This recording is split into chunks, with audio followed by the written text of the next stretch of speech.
Star Trek The Next Generation was a show that everybody I interacted with. A show that I started watching when I was a really little kid. Can you believe it's been 30 years Star Trek The Next Generation first Star Trek The Next Generation was my life.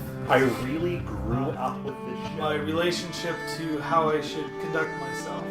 It was the escape from reality.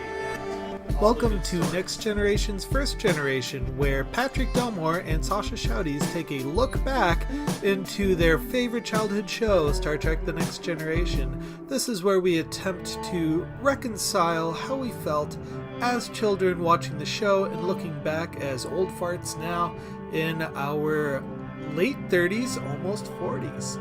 Guests, social commentary, and good old-fashioned shade-throwing on our favorite and least favorite episodes. Here comes Patrick and Sascha. Hello, and welcome to a very special episode of Next Generation's First Generation, a Star Trek The Next Generation watch-along podcast.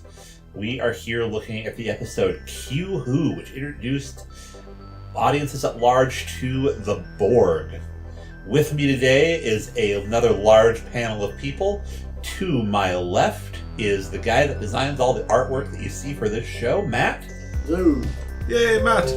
Yeah, I'm sure you all recognize the voice of Sascha Schaudies, who has always been the co-host of this show. Always. And there was never a clone. And Always to his right is his lovely wife, Jen. Hello. Yay. Yay. And of course, Nigel, back again for another episode. Hello, also not a clone. Also Yay. We watch Gravity Falls before and after we record, and we just watch the several times episode. Oh yes, the human-sized habit trail. Yeah. Which is something they should have on a Borg cube. Yeah. That would be neat. They had them in that starbase in Star Trek Beyond.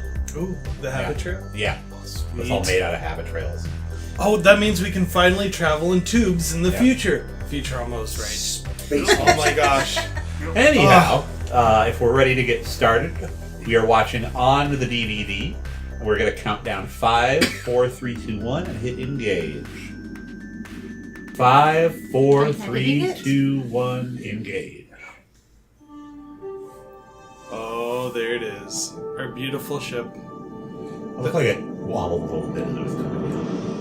Hot chocolate, please. And here is two-time appearer on the show, Sonia Gomez, who was set up to be a love interest for Geordi, which would eventually get him to get rid of his visor in season 3 was the plan for her. No kidding. But it He never wanted to see fleshed how... out? Nope. He Oh, wanted that to would've see been how interesting. beautiful she really was. Oh. And she only appears in this episode and the episode following it. And the reason for this is she wanted to get a haircut. Her agent said okay, the producers of the show said okay, then they needed to do a reshoot of a scene in this episode, and they had to put her in hair extensions, which pissed the production off so much that she was not invited to return to the show.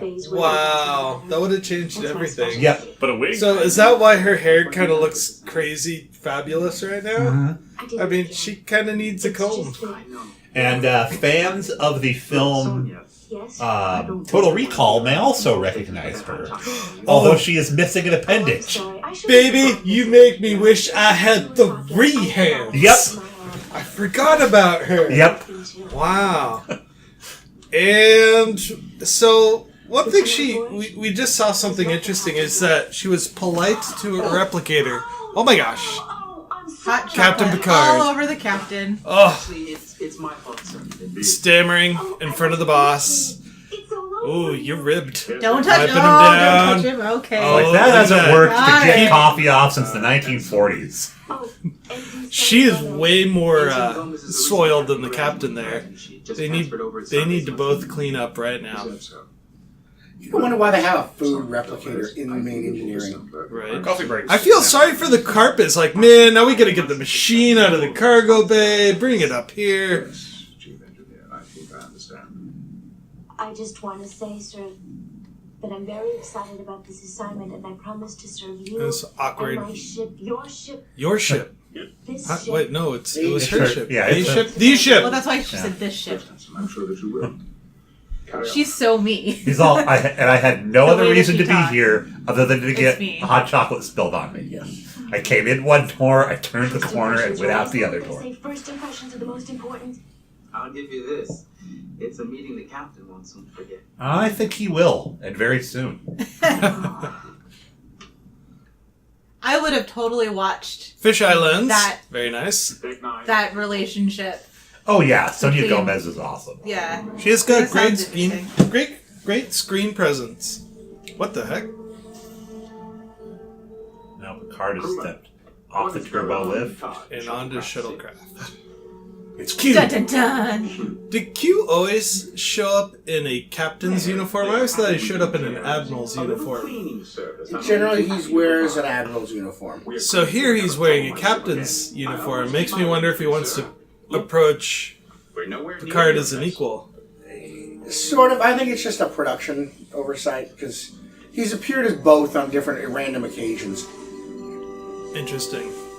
When he appears in Voyager, he's dressed as a captain. Oh, is that so? Okay.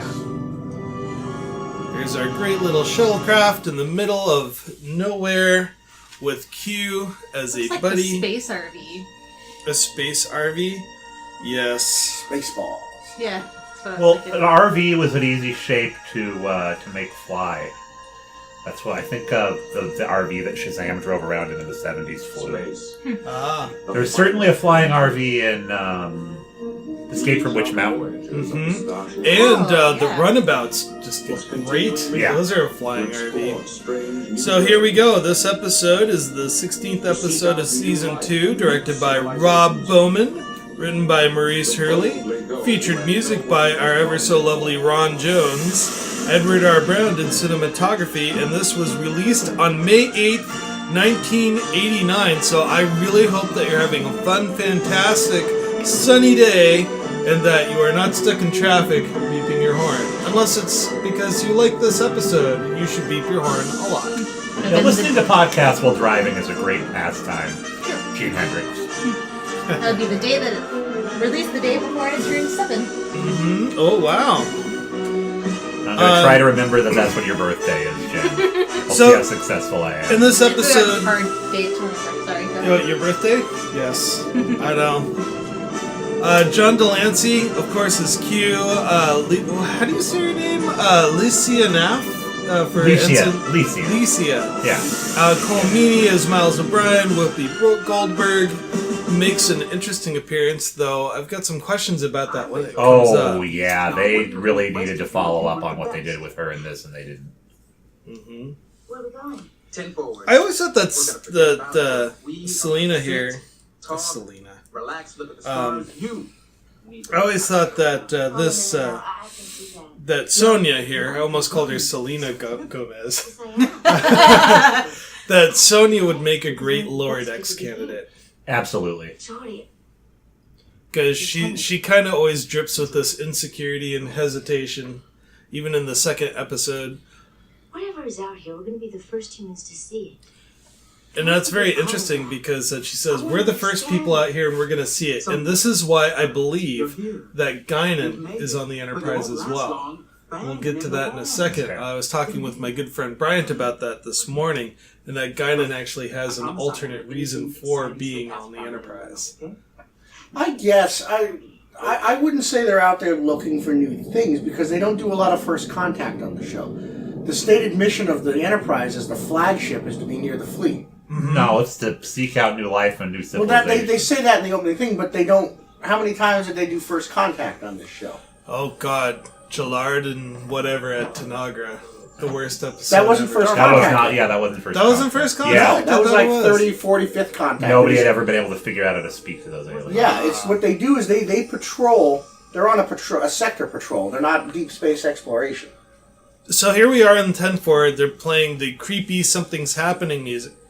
And we see Whoopi Goldberg, our empathic, not like reading minds empathic, but she feels that there's something in the air, something's quite not right, and she's just staring off to space with some quiet introspection of what is coming. Yeah, Whoopi Goldberg could read a situation much more than Marina Sirtis could read a mind. Yeah. That's a slam right there. Guided? I don't remember you ever calling the bridge before. I'm fine with that, but yeah. Yeah. How do you mean?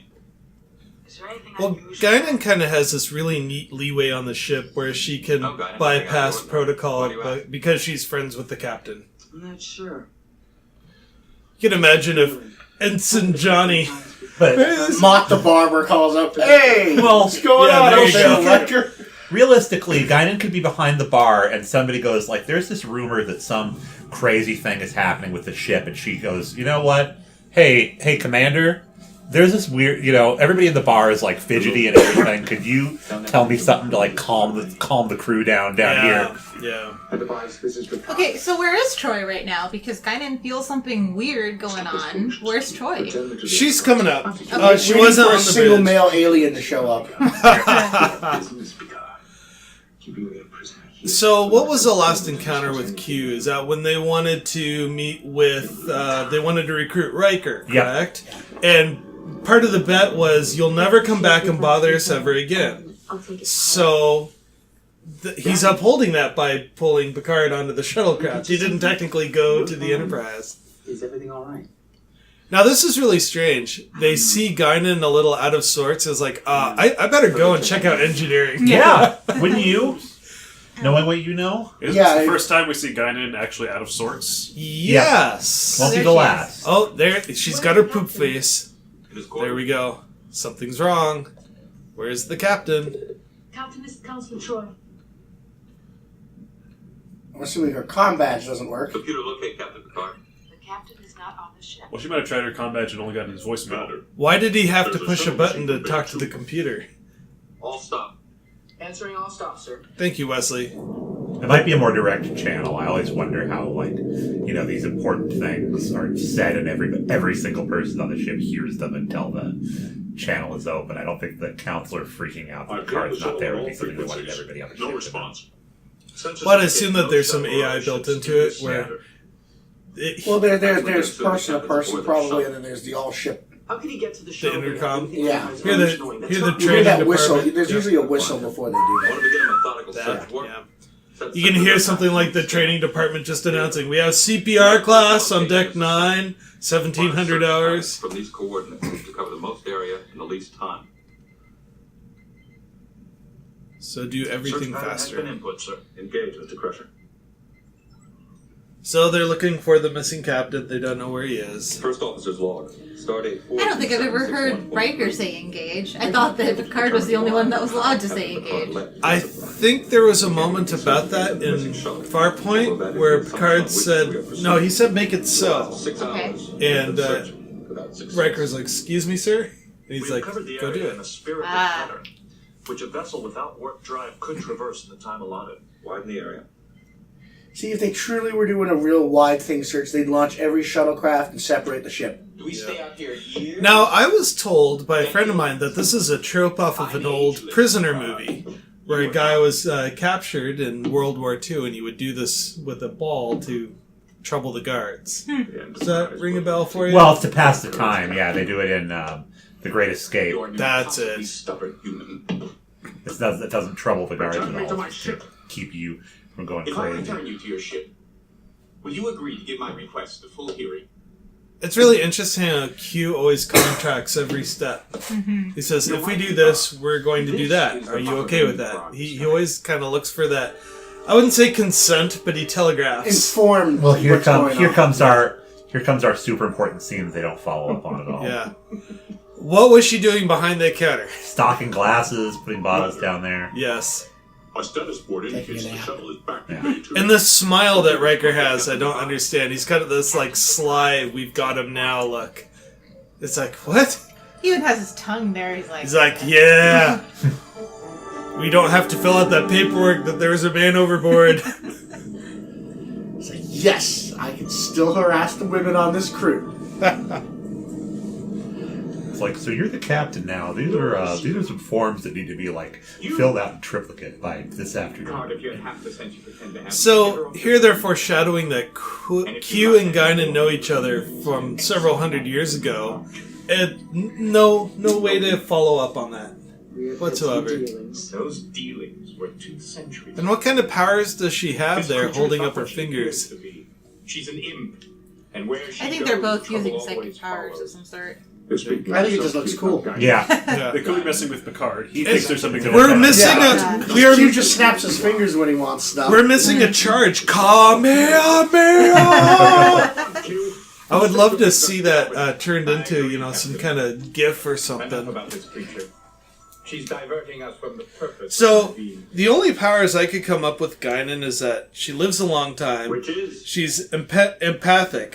She's from the Nexus, so she can see Well, that's not their home what's world. going on. No, but she went there, and it's fourth dimensional. So once you're in the Nexus, you're always in the Nexus. Even when you leave, a part of you is still there. Join up and watch. And actually, that kind of goes into the theory that my buddy Bryant had was the reason why Guinan agreed to be on the 10 forward of the Enterprise is that should the Nexus come through the Federation, the Enterprise would most likely be the one to check it out, and she could return there. But then she doesn't really have any interest in doing that once it comes up. What will you do? But we'll talk about that in 5 years. Yeah, that's right. So Q said something really interesting, and basically assumed that this was a ship of rejects. Indigents, transients, Yeah, yes. and is it kind of like the redheaded stepchild of No, of the fleet? he's mocking the Federation that will take anybody. Okay. It's got a very low standard for admission. It would have been good for the Sonia Gomez arc for her to have heard him say that. If Her she just thinking- stumbled in, and, Yeah. yeah, I would agree with you. But she was handpicked by Geordi to be on the ship. If you missed that, Oh yeah, I miss that. she had 2 assignments she could have possibly had. She had a fallback one, and Geordi was like, "No, I read your paper, and yeah, I wanted the best. Yeah. We're missing a really interesting conversation here where Q said, I decided to leave the continuum. I want to join the ship. I'll renounce my powers. And the discussion Picard is really having is like, are you serious? Yeah. What? You are overqualified for this job. What could you possibly be doing here? Which kind of goes into a really hidden story arc of Q is that he never really settled right with the continuum. There was another episode in the future where he got kicked out of the continuum. And there was another episode where 2 other Q had left the continuum, had a child, and then that child became the Q as well. They follow up on his status with the continuum. That's true. But we're looking at it from the outside in. We don't, I mean, he's not going to share with us the politics of why he decided to leave, not until, unfortunately, Voyager. If it's even something he decided to leave. Yeah. Remember, he doesn't... The God of Lies. Yeah. You're not prepared for what awaits you. How can we be prepared? But he directs the conversation off of him to, you're not ready for space. Yes. Or at least not for where they're going in space. Mm-hmm. Oh, the arrogant. They don't have a clue as to what's out here. They will learn. Adapt. That is their greatest advantage. They're moving faster than expected, further than they should. By whose calculations?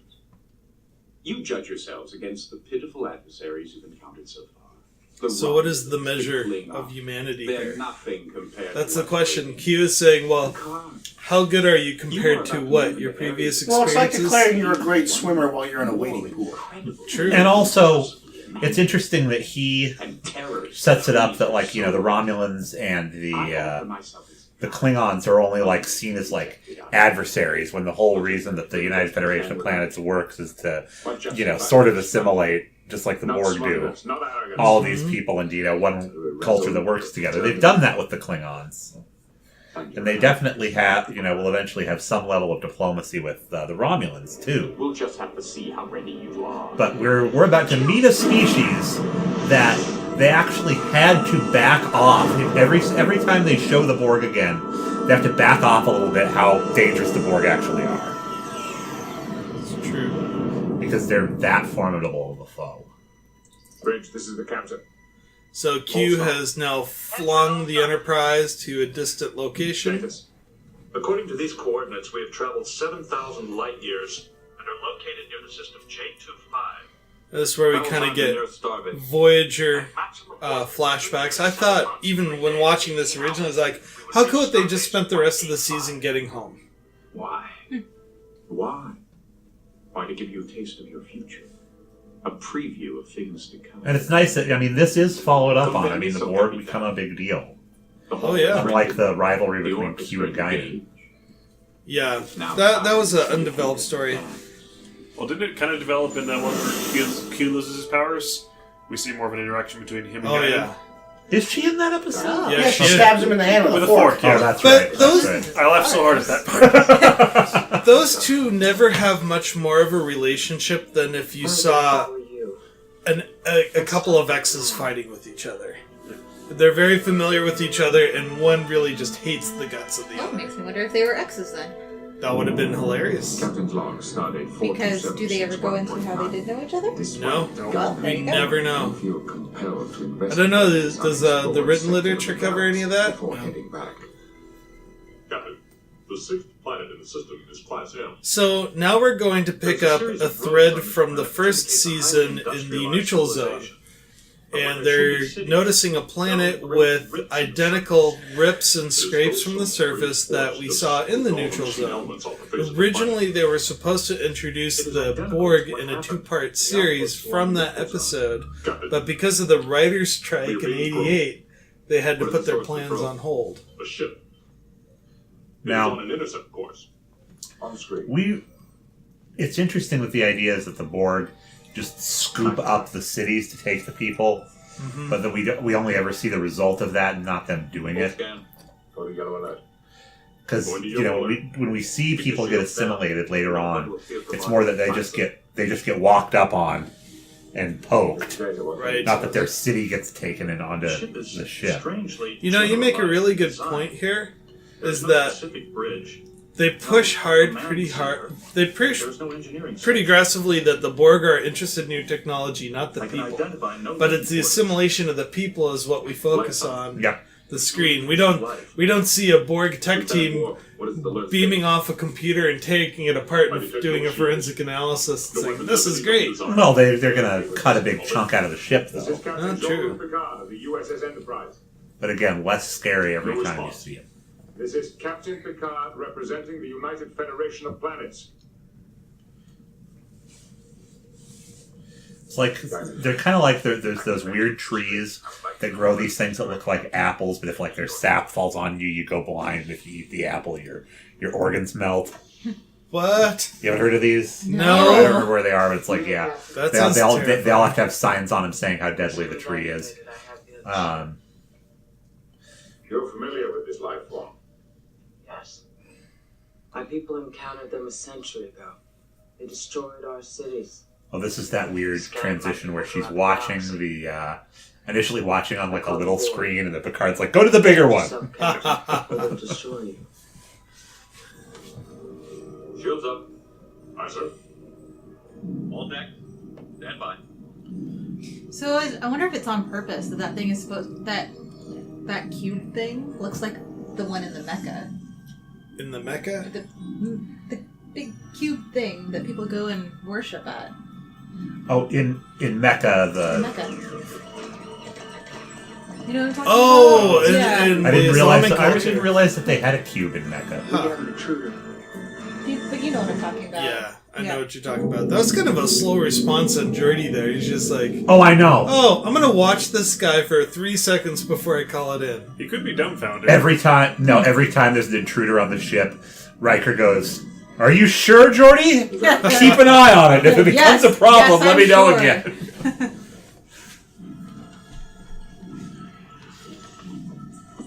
So a lot of latex and tubing on that actor there. The arm is so heavy that he's like leaning to the side to hold it up. Looks like a really intricate scuba diving outfit.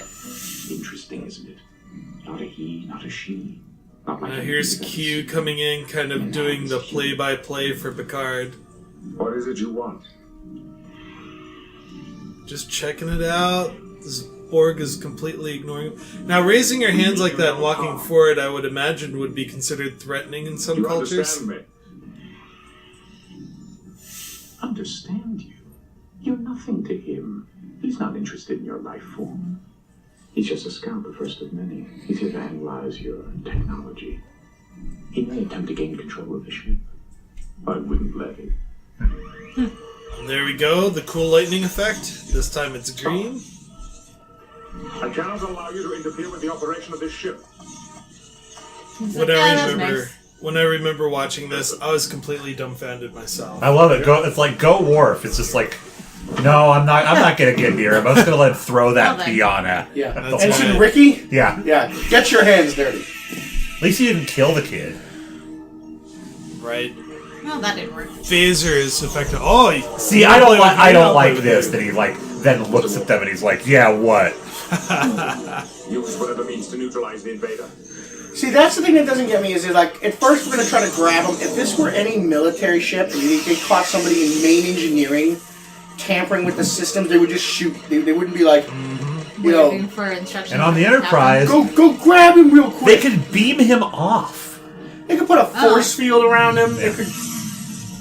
Here's his buddy Fred, the bigger brother with the skull cap. As we were confused. And now that body armor looks really familiar there. The special effect I was told was... yeah, it's Dune. Yeah, Dune. Oh, okay. And he's like, yep, yeah, you can't stop me. Again, he's like, supposedly doesn't pay him any attention, but he gives him a look. My buddy Brent was like, yep, I can get $20 for this piece, $100 for that piece. And then he nods at him. Like, what... And again, for the second time in main engineering, the carpet is ruined. He leaves a little bird-marked body shape there. See, what would be interesting to see is if when, Voyager had gotten back, because 7 of 9 would know, in intimate detail about all of these encounters, and, how assimilated people were, and, if they were actually asking for help. Well, no, they covered that in Voyager. She wouldn't know those. Okay. They said they know the individual, because they'll ask her, hey, why don't you know this individual, that you assimilated fears? And she says, we know that we assimilated this species, but we know the individual drones are only told what they need to know in the moment. If she's not part of the collective, she could access it if she were in the collective, but she hasn't downloaded billions of whatever. They know the broad strokes, that we've assimilated this race, and this race. And we call them this, but I don't know, we assimilated Joe on this planet on this date and is related to this person. She says she has to, if you're plugged into the collective, you can access that information, but not every drone has it. But you wouldn't have any curiosity as a drone at all to look that up either. No, but if, say, you're encountering, we've come across, I encounter you or something like that, and then it's by pulling up someone's history. On screen. So there's a very interesting premise. How do you stop these people? And Guinan says you can't, that I know of, you can't stop these things that just came onto your ship. Mm-hmm. So. She's quietly screaming, why haven't we left yet? Yeah. She's not going to be very quiet about that for much longer either. Right. And I don't understand just this whole encounter for the last 5 minutes from seeing the ship to the incident in engineering. Why are they having a conference? Why shouldn't they just it's exactly what Q was saying. It's their arrogance, their whole, we can diplomatically solve anything. All we have to do is talk to them, and we're so enlightened that we can convince them to do these things. Whereas Guinan and Q are like, no, the Borg aren't something you convince. They're more a force of nature than they are an individual thing. It's like trying to ask the wind to stop blowing at you. Right. Okay, that would make sense. Guinan, you hang out here. Yeah. She's like, it's a long walk back to 10 Forward, and I know we're going to have another meeting in 5 minutes. That beam is draining our shields. If they pull down our shields, we're helpless. Wolf 8, any heading, engage. Worf and Wesley are just like, I'm glad you guys are back. We were kind of worried that we'd have to be in charge of the situation. Yeah, there was literally nobody on the bridge at any of your positions. I know, if you look at it, it's like, so wait, was Wesley in command? Yeah. Well, he did so well in the second episode. Oh, the great effects of 1989. Shields are down, sir. When I thought this was great technology. No, not so much. Now this was They really cool. didn't have to change it up that much for the HD either. No, not at all. They got rid of the smoke, I can tell you that. Yeah. Core sample. Well, it was really interesting to see that core sample. I remember watching that as a child, and I'm like, how cool would it be? You can run around and see all those corridors and like, ooh, is that a toilet there? My first Borg was Best of Both Worlds. I didn't see this for a long time until after. Yeah. So was everybody else's first Borg episode. I don't know. How about you, Matt? Is this your I first think Borg Best of Both episode? Worlds was also my first one, now that I think about it. What about you? This is it, right here. Same here. Force field is maintaining our hull integrity. This is the first time for you right now, right? Yeah, well, no, I actually saw this. This was the second episode I ever watched. It really hooked me and my brother. Was very intrigued by the Borg. Really? What about the Borg intrigued you? It was weird how they didn't. There seemed to be some, like Matt said, a force of nature. They didn't talk. They didn't respond. They just sort of came in, destroyed everything, and then the next episode we saw, because I watched them on reruns, was the one with Locutus. So that made me even more intriguing. So this shows how little of Star Trek I watch and how completely dense I am. I didn't realize that was the Borg. Yeah. I just thought that there were some other XYZ alien race that they were dealing with in this episode. I didn't realize that was the Borg. Well, we're glad that you're here for this exciting moment. Welcome to the Borg. I mean, it literally opens up entire chapters for the Federation. Dead just like that. I know. She is totally me. Every time I hear her talk, she speaks exactly like I do. It. We'll have time to grieve later. Now, right now, let's just get these shields open. Right. Of course. I don't think that relationship would have worked out between those two. No? The work would have gotten in the way. Well, can you adjust, though, to going from being a scientist who deals with data to somebody who would need to be called up on a potential military expedition? Jeez, I don't know. If Sonia could eventually come to the fact with, yes, this is a dangerous job, I'm not just crunching numbers, but somebody could die here, somebody that I know. If she could eventually not get beyond that, but come to terms with that. She should have already, though. She went through military training at the academy. And Geordi's already got a pretty high opinion of her. Power, as you know. Well, military training at the academy, and then actually seeing 18 people die. No, I know. It's a jump. It's a leap. It's a leap. How would you react if you had written a you've been to Annapolis and you've written a paper about naval engineering, and then they immediately put you on the flagship of the U.S. Navy. It would definitely be an adjustment period. Oh yeah, and no, I want to impress completely. Yeah. Oh no. So this discussion scene here just really bothered me as a kid. It's like, okay, they just fired weapons, destroyed 20% of the cube, and they go back to a conference. That's what they do. Is their whole we build consensus, and I think all we have to do is think, and we can fix anything. My original thought is this was supposed to be one conference, beginning to end, and they realized it was too long, and they needed to break it up, and so that's why they had that scene where they had the cutout of the section and the exchange of fire. I mean, Guinan was just sitting there the whole time, waiting for them to come back. This is a really pressing issue. Couldn't they have had this meeting on the bridge? Right? Well, maybe everybody in and on it is, from the bridge. Maybe Guinan's not allowed on the bridge. We never see her on the bridge. Yeah, you do. We do? She's walked across the bridge a couple of times. Oh, yeah, because she's got to go to his office. Yeah. Right. So you got first officer and second officer going to the Borg ship, so... And your chief of security. And Guinan just looked appalled. She's like, what? Yeah. Are you crazy? You need to leave right now. They will kill you. There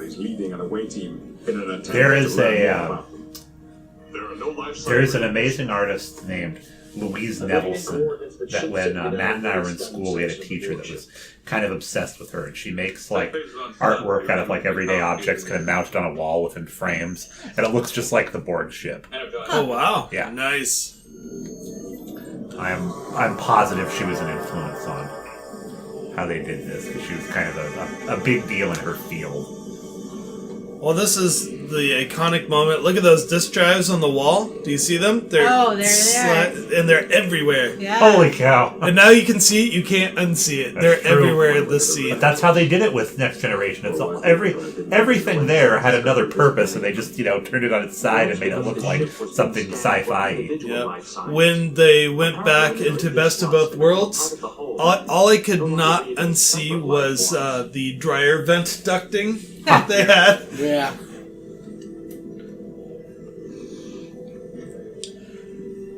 And they really beef up what those little roundy green things are.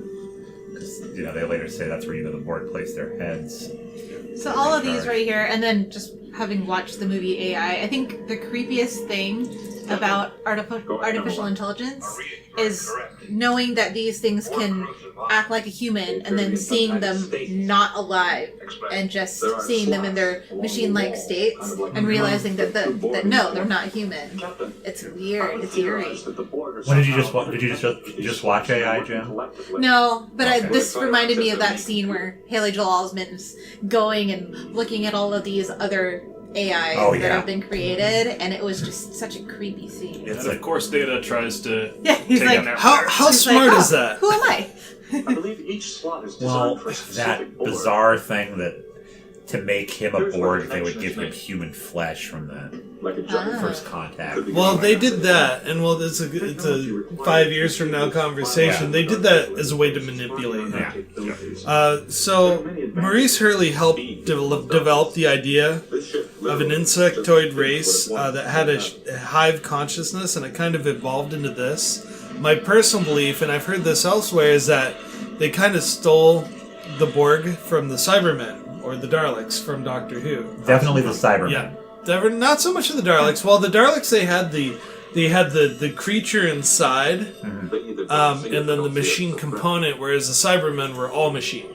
Well, no, then there was cyber conversion as well. Yep. So yes, no, they were still people inside. And in the graphic novel Doctor Who, Star Trek: The Next Generation, it is the Cybermen who team up with the Borg in that. That's right. And the Doctor and the Next Gen crew have to fight the Borg, which is really strange. I was not that impressed with it. I liked awesome matte painting there. Oh yes. I liked. It really shows the vastness of the free range Borg. Yeah. All organic. They have a flashback partially organic where Kirk's crew meets the Fourth Doctor, but for whatever reason, the Next Generation's adventure happens with the 11th Doctor, and I was like, I know they wouldn't have sold as many books, but their adventure should have been with the 7th Doctor, not with the 11th. Yeah. Who's the 7th?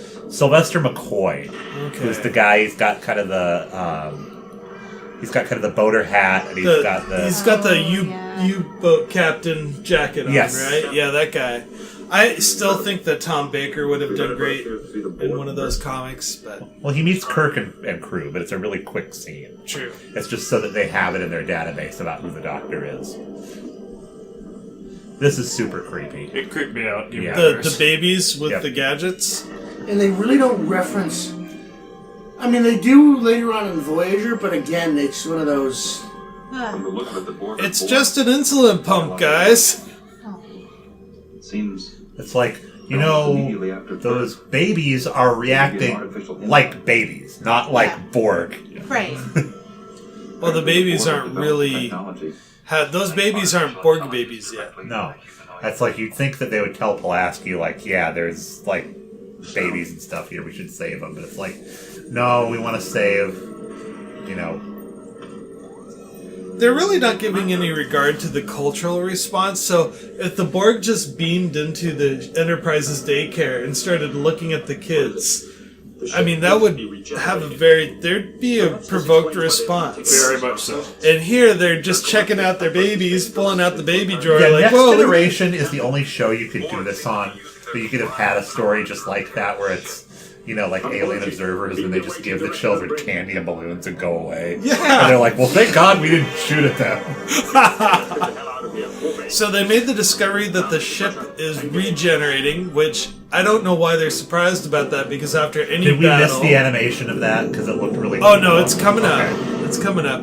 The scale of this thing is so massive. The border in pursuit. You really don't understand. What did they say? How big was this thing? Like 10 square miles? Something insane like that. Yeah. Okay, I think they're gonna Here's show your reverse great- heat gun action right here. So this is the most low-tech effect I I've ever like seen. that a lot. Yeah? Actually, they fixed it quite a bit for the HD version. You know, they probably took the model home, gave it to the producer's kid, saying, "Hey, play with this hairdryer and melt this plastic, and we'll film it, play it in reverse, and put it on national TV." You up for that, Johnny? Yeah! Let's burn shit! On the foot, not torpedoes. Let's see if we can slow them down. Torpedoes armed. Fire. I'm gonna share something with the friends and fans here. You know how we watch a show to contrast now and then? I remember having many lucid dreams as a child. And one of the lucid dreams was I was on the bridge of the Enterprise and I would give the command fire. But then as soon as I said fire, I'd wet the bed. Oh. Yeah, and that would wake me up.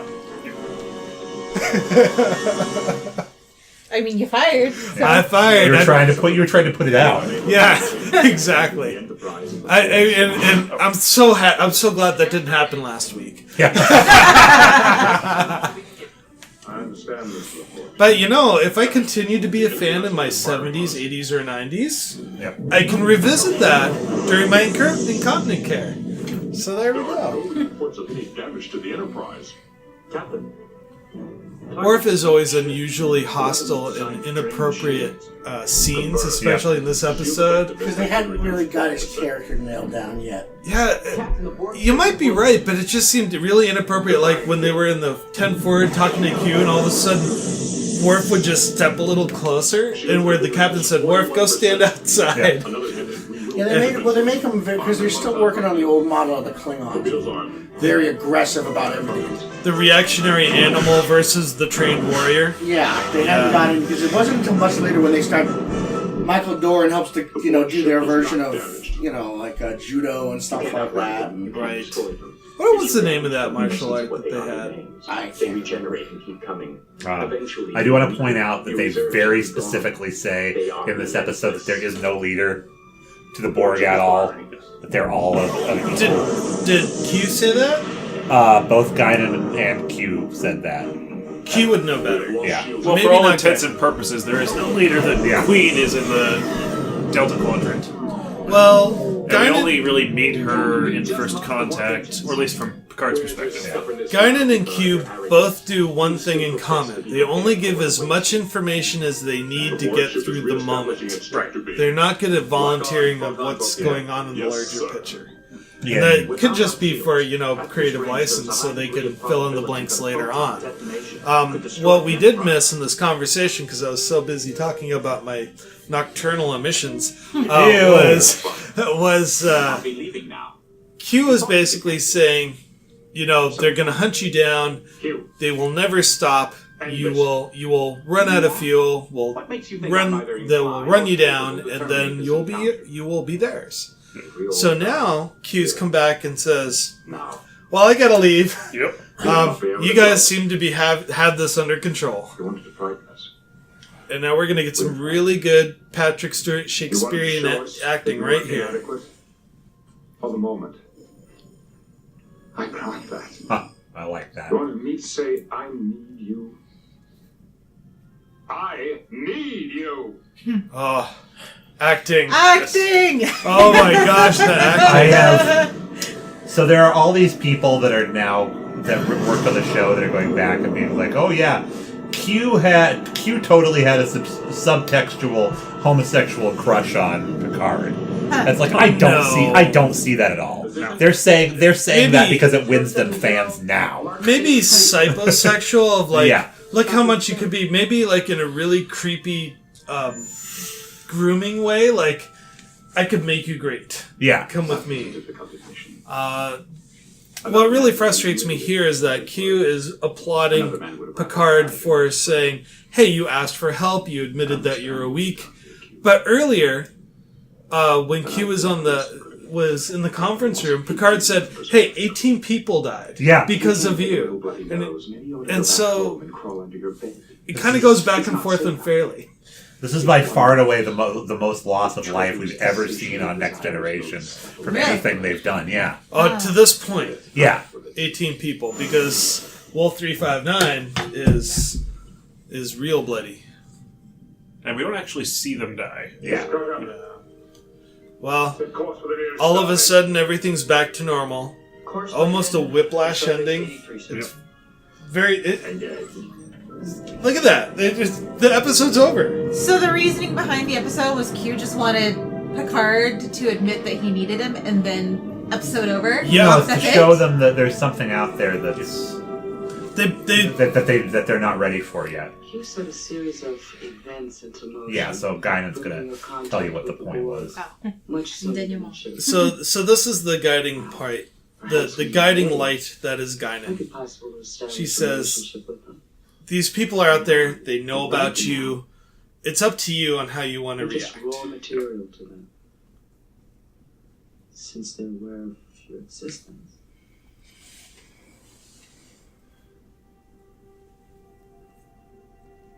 They will be coming. Yeah. They're coming for you. Well, this is where we see that young blonde... Shelby, that's right. Well, we won't see her until that's next season 3? Yep. Yeah. And the next season.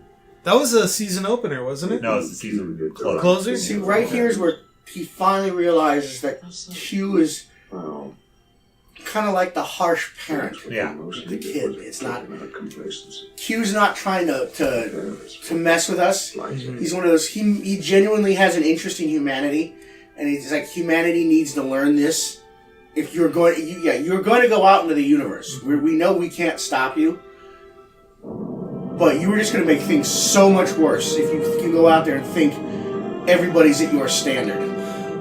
Well, if Q is a fourth dimensional being, right? So he can see, as it was explained to me, you look at a table from beginning to end, the entire storyline of humanity, and you can pick moments to inject yourself and make those little course corrections. Like the Red Angel, sorry. Yeah. Oh, yeah, that's right. So that would be hilarious. So, with Q, did he have self-determination to actually introduce humanity to the I board? think we're putting too much of an organization structure on the Q. I really am. Well, remember, again, because they explain later on when they say it, is the continuum is as we're projecting the Q as something you can understand.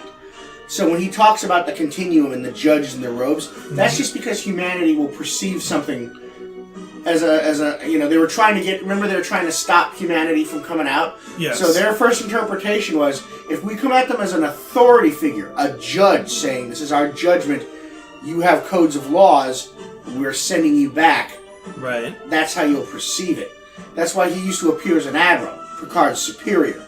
Mm-hmm. And then he started slowly being Picard's, equal, addressing as a captain. But he used to come in as an admiral. It's like, I'm telling you what to do. You were going to do this. And they all kept coming, no. It didn't work. Yeah, and so now he's, like he said here, he comes at Picard not as, I'm going to show you out there and you have to solve this riddle. It's like, you're not ready, but if you want to, I'm here to help you. Picard says, no, we don't need your help. We're good without you. And he's like, no, you're really not. And apparently I have to show you that you're not in order for you not, to do it. And then, that's when he says, so you could have done this without killing my crew. And he's like, you know what? People are going to die out here. If you can't accept that, then you need to go home. So if you want to hear a really good, discussion of the whole arc of Q all through Voyager, check out the podcast, the Super Hot Bad Guy podcast, who, the host of which, Markella, has...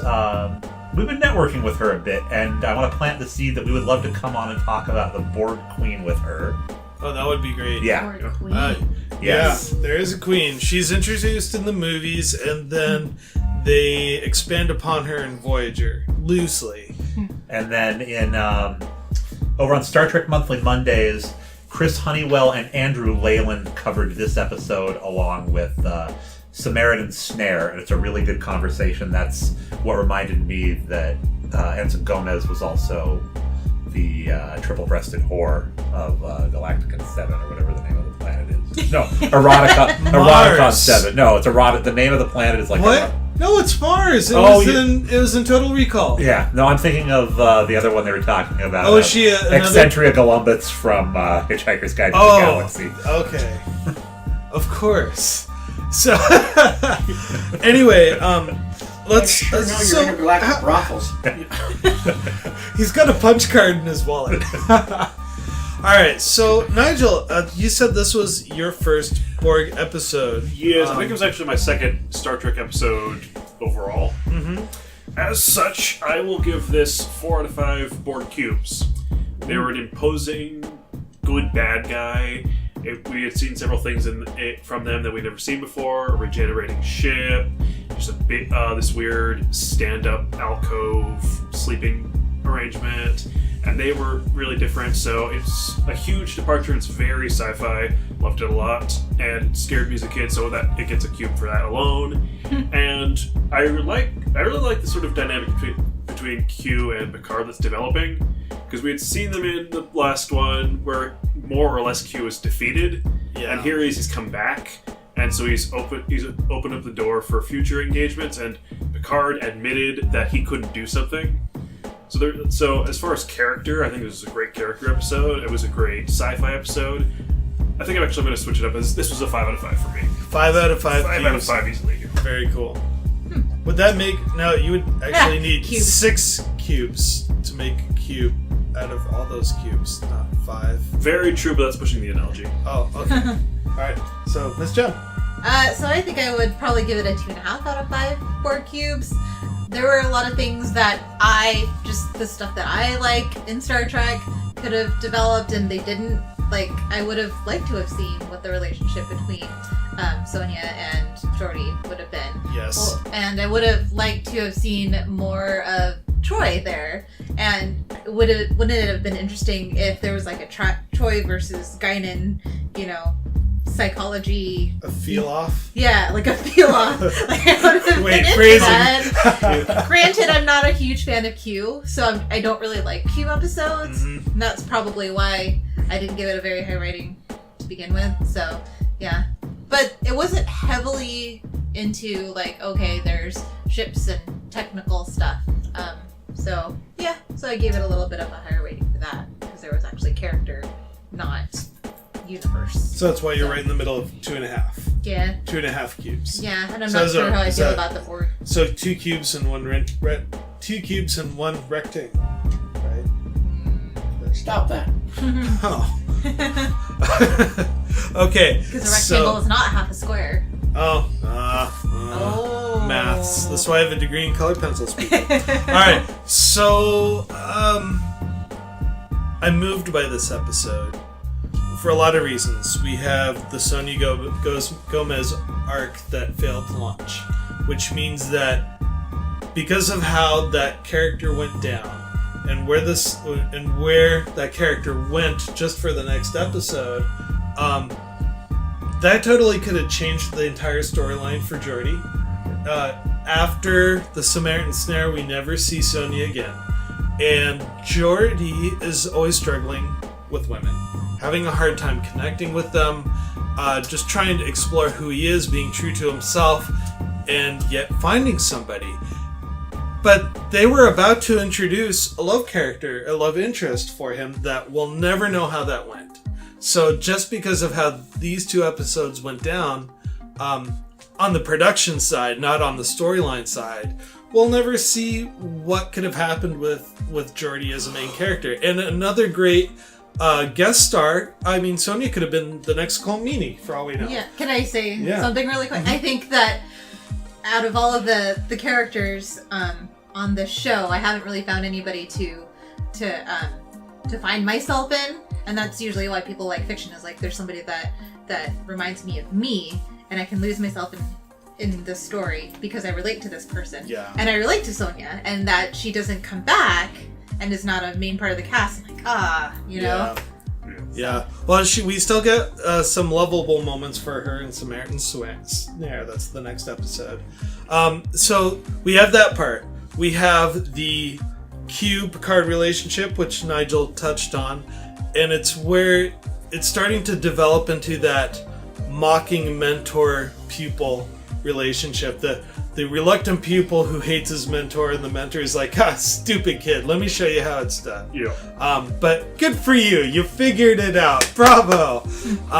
There's a little bit of a bromance there. And the first thing I thought of when I finished watching this episode earlier today was the autobiography of Picard, where first Q goes to Picard's wedding. Which is really strange. He disguises himself as an old man or something like that. He was invited.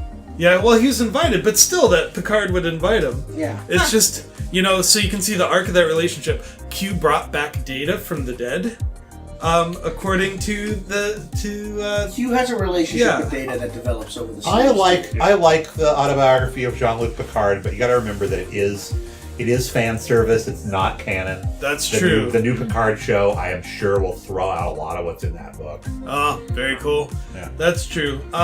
So you have this bromance developing, and it never really goes away. Picard and Q are always kind of doing circles around each other in every episode from this point forward. We have the Borg. Oh my gosh. I mean, that launch is just... Man, I want to say at least another, 20 episodes across the franchise, maybe? Yeah, because Voyager is a very Borg-heavy show. Huge. And it has all thanks to this episode. You have a good origin story without actually any facts or figures. They just say, here's a mech race. They come, they collect planets. They're coming after you because you look tasty. And even Deep Space Nine, even though you don't see the Borg on Deep Space Nine, well, actually, yes, you do. What am I talking about? So the catalyst for Deep Space Nine and the catalyst for Sisko becoming a captain and getting a ship all has to do with the Borg. So, can we blame Voyager and Deep Space Nine off of this one episode because Q was not allowed to join the crew? Maybe. Q would have been irritating on the crew. He would have been like...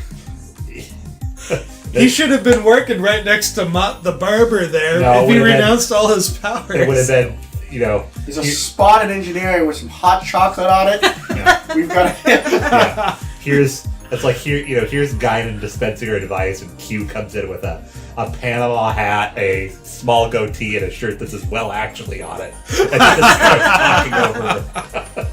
Yeah, I can believe that. I love this episode. I loved it when I was a kid. I loved it now. This is where the series kind of takes that larger introspective leap from, here's a small little diplomatic shuffle we have to deal with. We gotta move people from here to there. There's this threatening dude in a ship over here we gotta deal with. No, this is a much larger meta issue. And it speaks well to the direction of where Next Generation's going to go. I love that. I picked up on it almost immediately as a child. I still say this is a great... It's a foundation episode. It's a founder's episode, I guess you could say. If you could say episodes that define turning points in Star Trek, this has got to be one of them. Because it just launches so much stuff. So out of that, I'd give it 5 out of 5. Easily. There's not much more left to say after everybody else's eloquent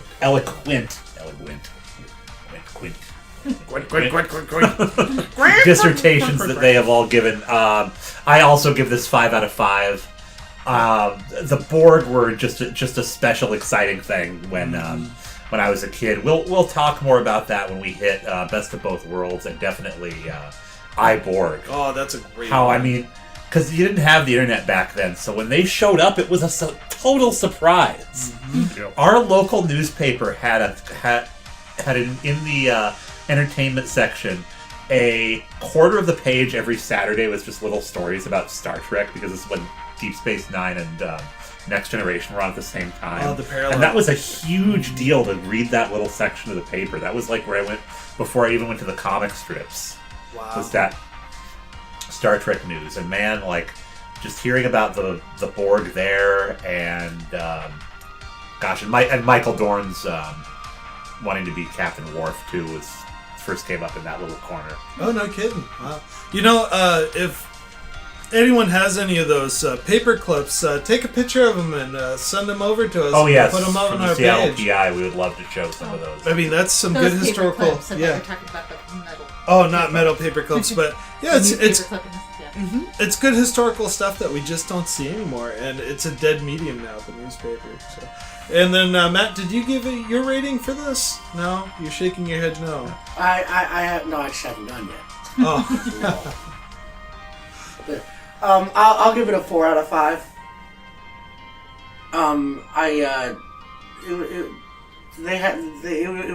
This was the best you'll ever see of the Borg until First Contact. Ooh, that's a big After claim. this, the Borg are just... It's like Pat was saying earlier. They made them such a force in this that, yeah, it's abundantly clear you could never defeat them in any episode. So when you bring them back, they can't end each episode with Q snatching them and pulling them away. So they literally, it's like, there's nothing they can do. Given the size of the Borg cube and the amount they have, if they wanted to, every time a starship came up, they could just run them over. Yeah. Well, and then they just watch their ship really regenerate, or Mm-hmm. I mean, it's just it's the same problem they have with Superman. Essentially, it's just you made something too powerful. You can't defeat them. Well, how do you have the Enterprise develop some special ray gun or something that can take? No, they have the ability to adapt. You use it on them once, and now we're immune to it. That's the thing. So, they created the Enterprise E just for that. But then, but that's First Contact, as you suggest. Yeah, it wasn't until, and again, you saw First Contact because they created the Enterprise E to do that, and then a handful of Borg transport on the ship and assimilate 2/3 of it. Even so, that's the next time you see them that aggressive, where they're that overwhelmed to the point where jumping ahead, where Picard's like, the only way we can stop them is to blow up the ship and kill all of them. So but I give it the 4 out of 5 is because you made the Borg too strong. When I don't want to cut you off, man. Sorry. Well, it's just, I guess they didn't give them any. When you wrote this episode, you almost wrote it as a one shot. Mm-hmm. We made them so strong, and we're never going to risk it. The fact that they decided that knowing that they were going to use them again, it's like you needed to give them some sort of weakness, something that they can't understand, like something that cannot stop them in their tracks. It's like your technology can do it, but there's something else about you we can't figure out. Because otherwise, it's literally you're trying to take down an elephant with a fly swatter.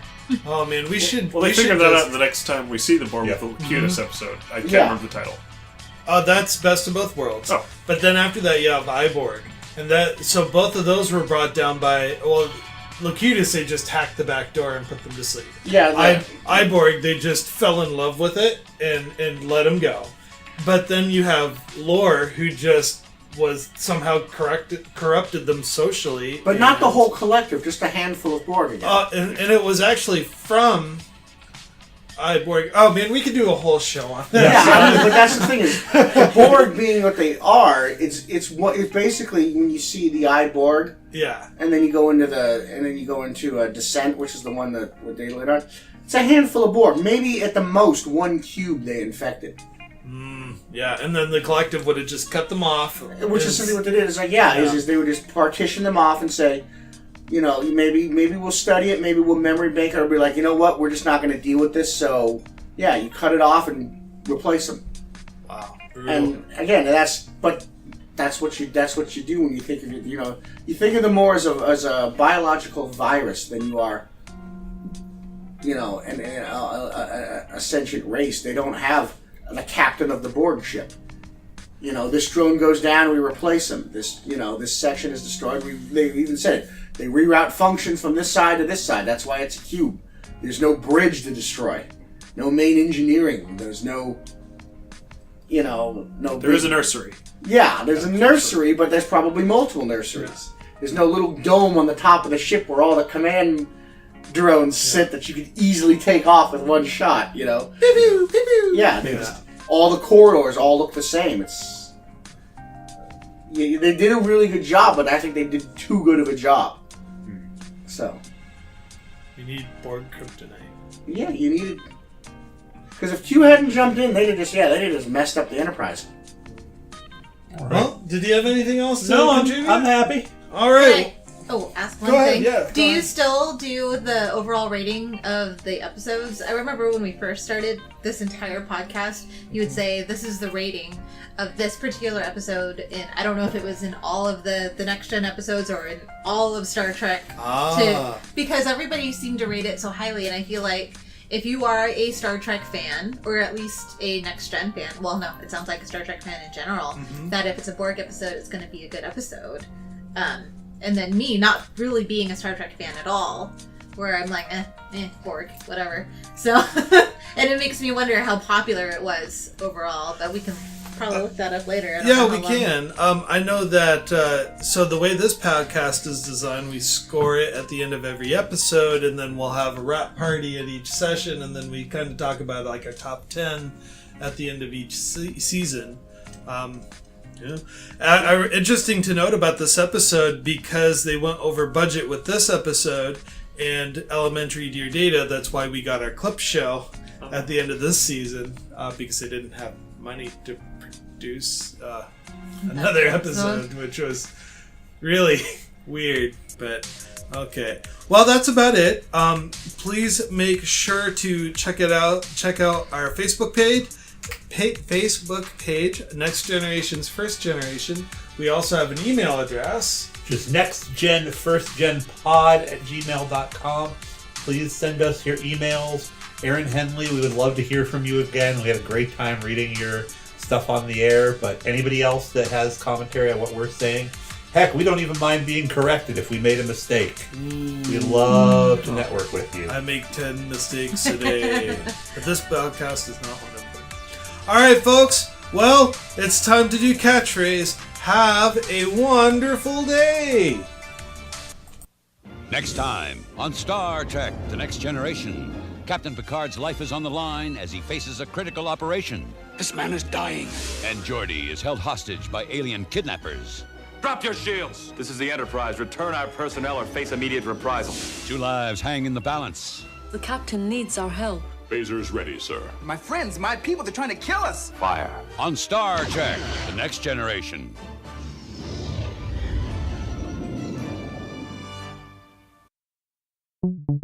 Why am I interviewing you guys? So you're the guest. So Sascha, what is Star Trek? Hi, Next Generation? I'm the guest. So Sascha, what is Star Trek? Seek us out at Next Generation's First Generation at iTunes, Google Play, and YouTube. Music credits include Electric Car by Poddington Bear, Daniel Birch, Growing Pains, Cheese and Pot, Old School My School, Lee Rosevere, in both Telecom and Water Fountain. Audio engineering by Sascha Shouties. Chief Meme Maker and episode cover credit goes to Matthew Kirshner. Logo and graphic art design credit goes to David Clawwitter. Do you have and special a podcast thanks to Patrick Delmore for working with other podcasts Send us to your make sure the promos good and we'll word play them gets on the out. show. If you'd like to email the show, you can email us at nextgenfirstgenpod@gmail.com. I've been Patrick Delmore. And this is Sascha Shouties. Thank you very much for listening and have a wonderful day. Good night.